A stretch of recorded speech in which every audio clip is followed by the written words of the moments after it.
Time table మార్చడం అనేది కూడా ఈ ఫుడ్ పాయిజన్ లో ఒకటి ఏమవుతుంది. 7:30కి మనం ఫుడ్ ప్రిపేర్ చేయటం అంటే ఎక్కడైనా పాసిబుల్ గా ఉంటుందా? మీరు ఒకసారి ఆలోచించండి. 9 గంటలు ఉన్నటువంటి టైం టేబుల్ ని తీసుకొచ్చి మీరు 7:30కి 8 o'clock చేశారు.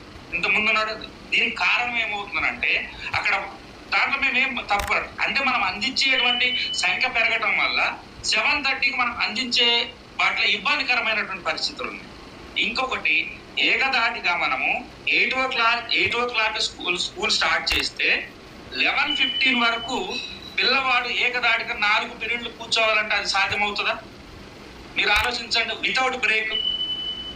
నెక్స్ట్ 6 మనము డిన్నర్ టైం, మన లంచ్ టైం కూడా 12:45. మీరు ఆలోచించండి. Without break. నెక్స్ట్ 6 మనము డిన్నర్ టైం, మన లంచ్ టైం కూడా 12:45 నుంచి 2:30 వరకు. ఇది లాంగ్ బ్రేక్. ఇది కూడా మీరు ఒకసారి ప్రభుత్వ ప్రతినిధిగా మీకు నేను చెప్పేటువంటి అంశం ఏంటంటే, ఈ సంఘంగా మేము చెప్పేది మేము గమనించినటువంటి అంశాలు.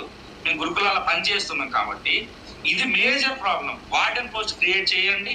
టైం టేబుల్ కి కొంత రిలాక్సేషన్. 8:30 వాళ్ళకి ప్రిపేర్ చేయడానికి మనకు కొంత టైం ఉంటుంది. ఆ టైం లేకపోతే వంట వాళ్ళు 5:30కి ఎక్కడికో 5:30కి వచ్చి వాళ్ళు ప్రిపేర్ చేయ. ఇది major problem. Warden post create చేయండి. టైం టేబుల్ కి కొంత రిలాక్సేషన్. 8:30